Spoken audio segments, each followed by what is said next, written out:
অনেকে বলে শ্রী জগন্নাথ দেবের হাত নেই, পা নেই, কিন্তু উড়িষ্যার লোকেরা বলে হাত নাহি গোড় নাহি তা কামর সীমা নাহি।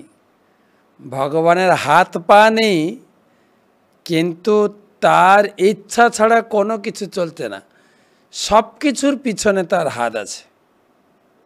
এমন এক কাহিনী আজকে শোনাবো।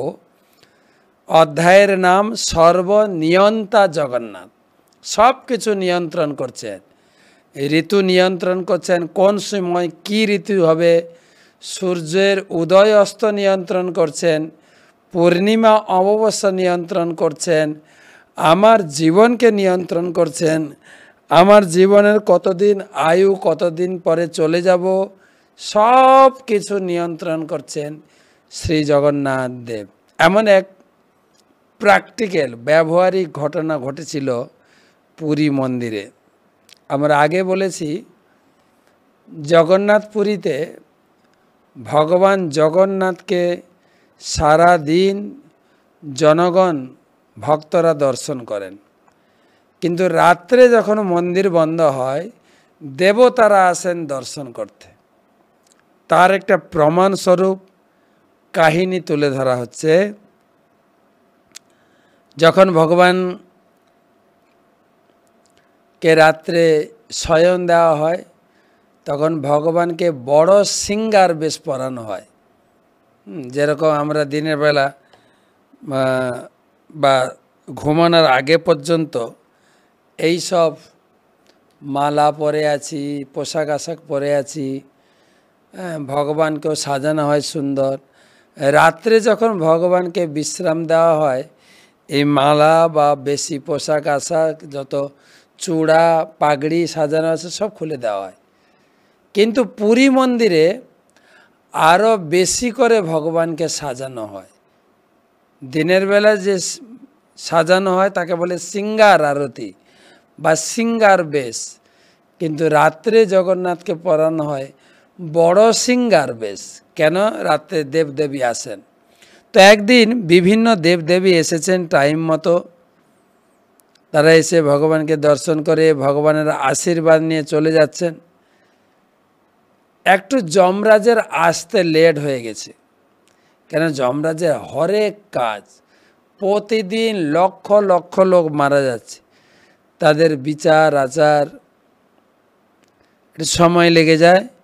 বেচারা একটু লেটে এসছেন এবং মন্দিরে প্রবেশ করেই একটা ঘটনা দেখলেন। একটা চড়ুই পাখি বসে আছে, আর পাখিটা চেঁচামেচি করছে, চিৎকার করছে। যমরাজের নজর চলে যায়, আরে পাখিটা এত চিৎকার করছে কেন? তারপরে মনে পড়লো, আরে এই পাখিটা তো এখানে থাকার কথা নয়, এখানে থাকার এর একটু পরেই, কয়েক মুহূর্তের পরেই এর মৃত্যু আছে। আর ওর যেখানে মৃত্যু আছে সেখানে পাখিটার এই ছোট ছোট ডানায় ভর দিয়ে উড়তে উড়তে পৌঁছাতে অনেক সময় লেগে যাবে। এটা কি করে সম্ভব? যমরাজ গালে হাত দিয়ে তাকাচ্ছে, আরে আর এই যমরাজের তাকানো দেখে ভগবানের সামনে অবস্থান করছেন ভগবানের বাহন বা ড্রাইভার গরুড় দেব। গরুড় দেব হচ্ছেন সমস্ত পাখিদের রাজা, পক্ষীরাজ। ভগবানকে নিয়ে বহন করেন, যখন যেখানে ভগবানকে প্রয়োজন হবে মুহূর্তের মধ্যে নিয়ে চলে যাবেন।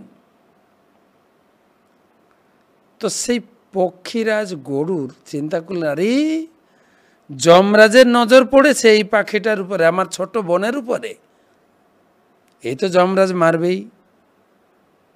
আমি কিন্তু যদি বাঁচাই, আমাকে বাঁচাতে হবে ওকে, আমি ওকে যমরাজের হাত থেকে না বাঁচাতে পারলে একটা অপযশ হয়ে যাবে, যেহেতু মন্দিরে আছে, ভগবানের শরণাপন্ন আছে। এই চিন্তা করে যমরাজ যখন ভিতরে চলে গেলেন প্রভুর দর্শনে, গরুদেব ওই ছোট্ট চড়াই পাখিটাকে নিয়ে 10,000 যোজন দূর মানস সরোবরে একটা বকুল গাছের কোটরে রেখে দিলেন। গরুড়দেব চিন্তা করলেন, আগে এমন জায়গায় আমি লুকিয়ে রাখবো যমরাজ যেন টের না পায়, মারবে তো দূরের কথা। আর গরুদেব নিয়ে গেছেন, নিমেষের মাত্র ফেরত এসছেন। কেন, ও ভয় হচ্ছিল যে যমরাজ মন্দির দর্শন করে বেরোবেন, যদি আমাকে না দেখতে পায় তাহলে বুঝে নেবে যে এই গরুর দেবী পাখিটাকে কোথায় লুকিয়ে রেখেছে। কথাটা তো সত্যই। তাই মুহূর্তের মধ্যে ফিরে এসছে। যমরাজও ভগবানের কাছে গিয়ে প্রণাম করে স্তুতি করে তিনি ফেরত এলেন। তখন গরুদেব চিন্তা করছে, যমরাজ মন্দির থেকে বেরিয়ে যাওয়ার আগে আমাকে ঢুকতে হবে মন্দিরে। তো গরুদেব এসে গেছেন, কিন্তু যমরাজ গেছেন প্রভুর কাছে, প্রভুকে প্রণাম করেছেন, জগন্নাথকে প্রণাম করেছেন, দিয়ে হাত জোড় করে বিনতিভাবে একটা প্রশ্ন করেছেন, হে প্রভু, আপনার এ কি বিচার? বলছে, কেন তুমি এত উদ্বিগ্ন কেন? না, আপনি প্রত্যেক জীবের আয়ু দিয়েছেন, কে কত বছর বাঁচবেন সেটাও নির্ধারণ করে দিয়েছেন।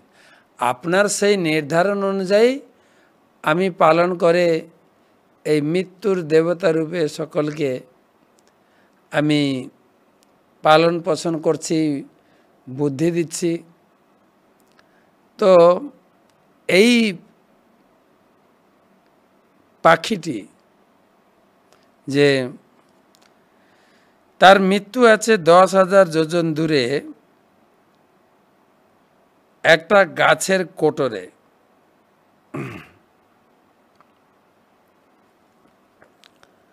তো ও আছে আপনার মন্দিরে, তাহলে ওর মৃত্যু হবে কোথায়? বা ওর আয়ু কি বাড়ানো হয়েছে না কি ব্যাপার? ও তো এখানে বসে আছে, এত দূর ও যাবে কি করে? ভগবান হাসলেন। ভগবান হেসে বলছেন, তোমার খুব চিন্তা তাই না? তুমি মোটেই চিন্তা করো না, আমার শক্তি আমার ইচ্ছাতে কাজ করছেন, প্রত্যেকটি কাজ নিখুঁতভাবে সম্পন্ন হবে, তুমি বেশি উদ্বিগ্ন হইও না, সব কাজ ঠিক মতো হচ্ছে। তো ব্রহ্মাকে যমরাজকে জগন্নাথ বুঝিয়ে আশ্বাসন দিয়ে বলে, ঠিক আছে আপনি আপনার ধামে যান। কিন্তু হলো কি, যমরাজ তো বেরিয়ে আসছেন, যেখানে সে পাখিটাকে দেখেছিলেন ওই পাখিটা নেই। এদিক ওদিক খুঁজছেন, পাখিটার মৃত্যু আছে তো, কোথায় কোথায় পাখি, এদিক ওদিক খুঁজতে তখন যমরাজ প্রশ্ন করছেন, কাকে খুঁজছেন? বলে, ওই যে চড়াই পাখি। হ্যাঁ হ্যাঁ, আপনি মারতে পারবেন না, ওকে আমি এমন জায়গায় রেখে দিয়ে এসেছি, আপনি খুঁজে পাওয়া তো দূরের কথা, টেরই পাবেন না।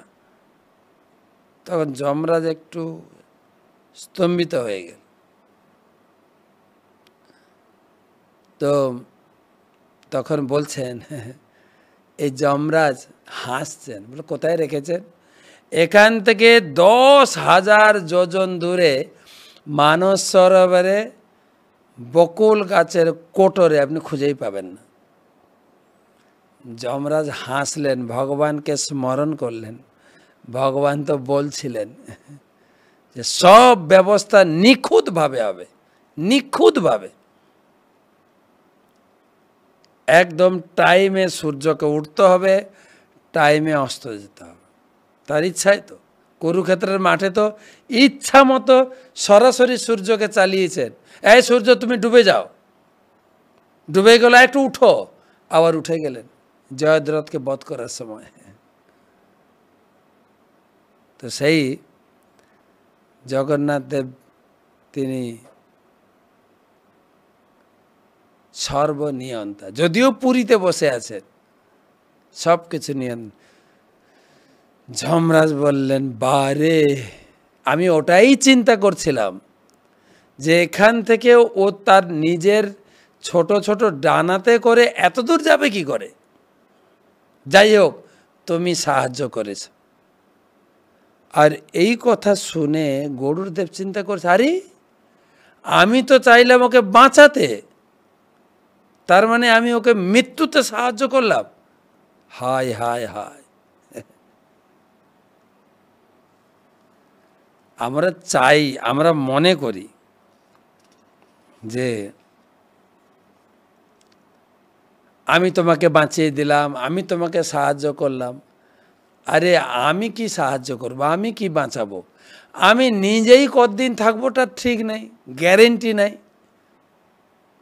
তাই ভাগবতে প্রথম স্কন্ধে বলেন, যত্র মৃত্যু পরস্পরম। যখন ভগবান কৃষ্ণ রথে উঠে বসেছেন, তিনি পাণ্ডবদের কাছ থেকে বিদায় নিয়ে, হস্তিনাপুর থেকে বিদায় নিয়ে তিনি তার ধামে চলে যাবেন। কিন্তু হচ্ছে তা না। যত্র মৃত্যু পরস্পরম। হ্যাঁ, যখন অশ্বত্থামা এই ভগবান রথে উঠে বসছেন, যাত্রা চালু হবে, হর্ন বেজে গেছে, সিগন্যাল হয়ে গেছে, শঙ্খধ্বনি, উলুধ্বনি সব কিছু একসঙ্গে চলছে, ভগবানের বিদায়ী পর্ব।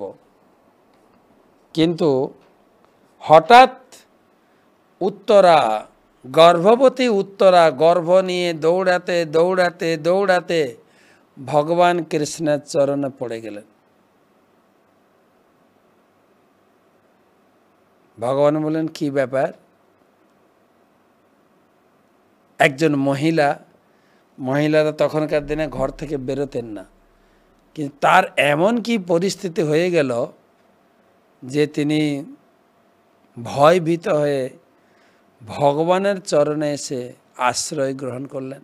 ভগবান বুঝতে পারলেন, ভগবান ও 6খানা ব্রহ্মাস্ত্র ছেড়েছিল, 5টা পঞ্চপাণ্ডবের জন্য, আর একটা উত্তরার গর্ভের সন্তানকে নষ্ট করার জন্য। ভগবান বললেন, তোমার তো 5টা শ্বশুর রয়েছে, তারা তোমাকে রক্ষা করতে পারবে না, তারা তো এখন রাজা। তখন কুন্তী দেবী বলছেন, না না প্রভু, এই জগতে কেউ কাউকে বাঁচাতে পারে না, বরং মৃত্যুতে সাহায্য করে। আর সেটাও আমাদের যখন উপলব্ধি হয়, আমরা দুঃখ অনুভব করি, না ওকে মেরে ফেলাটা ঠিক হয়নি।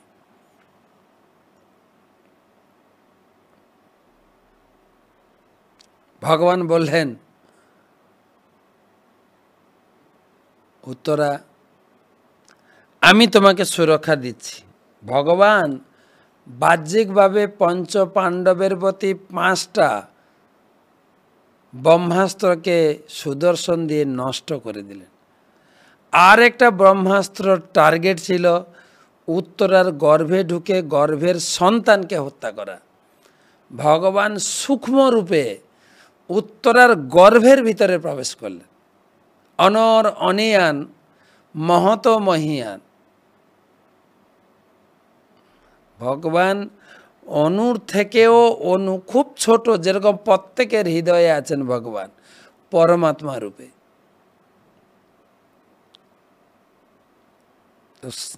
সেই জন্য উত্তরা বললেন, আমার এই শ্বশুরের দ্বারা কোনো কাজ হবে না, আপনি আমাকে সহযোগিতা করেন। তো সেইভাবে কেউ মৃত্যু থেকে বাঁচাতে পারে না, বরং আমাদের দেখা যায় আমাদের দেশে ডাক্তাররা ফায়দা লুটে নেয়। কাউকে তো বাঁচাতে পারেন না, বাঁচান ভগবান, আর ফায়দাটা তুলে নেন ডাক্তাররা।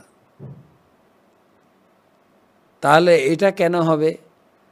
যদি বলেন ডাক্তার, যারা আমার ক্লাস শুনছে, যদি কেউ ডাক্তার থাকেন, না না না, আমরা তো সবাইকে সাহায্য করছি, তার ব্যথা বেদনা, তার আয়ু বাড়াচ্ছি, যশ শ্রীবুদ্ধি, হয়তো বাড়াতে পারেন,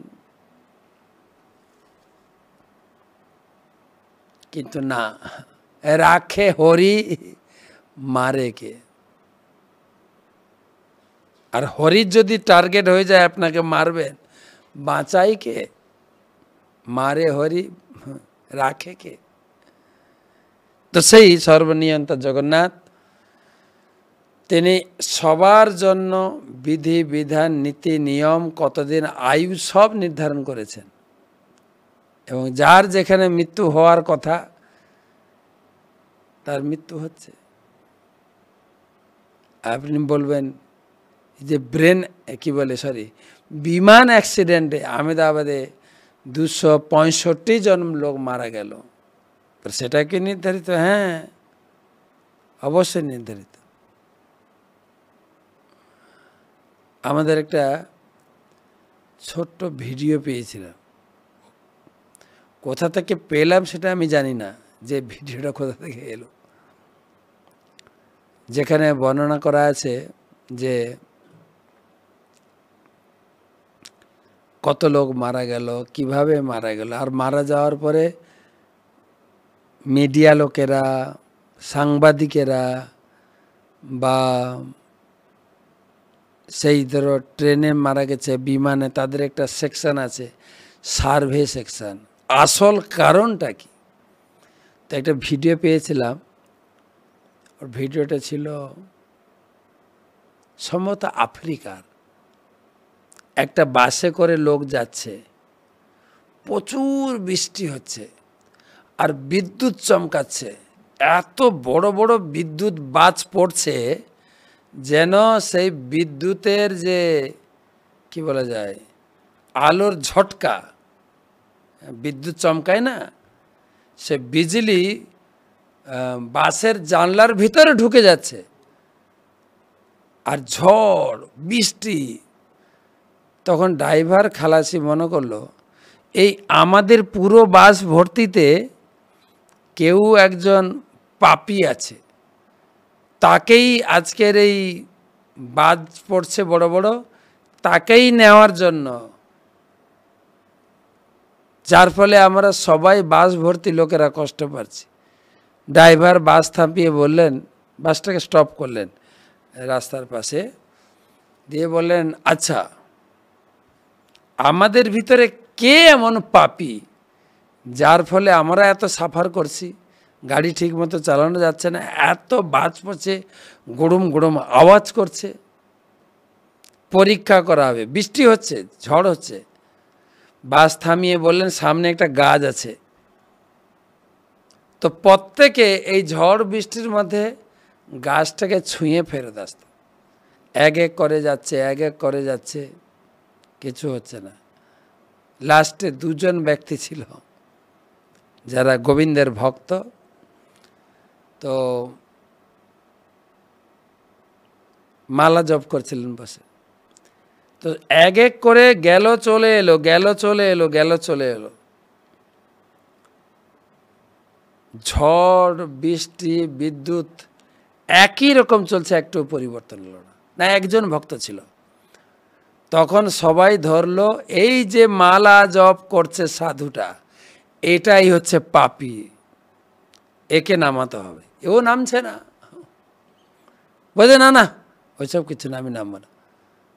বলছে আপনার জন্য আমরা এত কষ্ট পাচ্ছি, নামুন। সবাই আমরা গেছি, বৃষ্টিতে ভিজে ভিজে গাছটা ছুঁয়ে চলেছে, আপনি কেন নামবেন না বলেন? জোর করে নামিয়েছে, বেচারা হাতে জপমালা জপ করতে করতে বৃষ্টিতে ভিজে ভিজে যাচ্ছে, গাছটাকে ছুঁয়ে চলে আসবে। আর যখনই গাড়ি থেকে নামলেন সেই ভক্ত, একটা বড় বাজ যেন গাছে কি বলে গাড়ির উপরে আছড়ে পড়ল, আর দাউ দাউ করে জ্বলে গেল বাসটা। বাসের ভিতরে যত প্যাসেঞ্জার, ড্রাইভার, খালাসি সবাই একসঙ্গে মারা গেল। কি বোঝা গেল না, ভক্তটা বসেছিল যার জন্য ওদের প্রাণ ভগবান নিতে পারছিলেন না। এই হচ্ছে ভক্তের বা গোবিন্দের ইচ্ছা। কত ঘটনা এরকম আছে। ভগবান সব কিছু নিয়ন্ত্রণ করছে এবং ভগবানের শক্তি সব কিছু। তাই কাহিনী শুনলাম, জগন্নাথ, যমরাজ, চড়াই পাখি, খুব সুন্দর কাহিনী।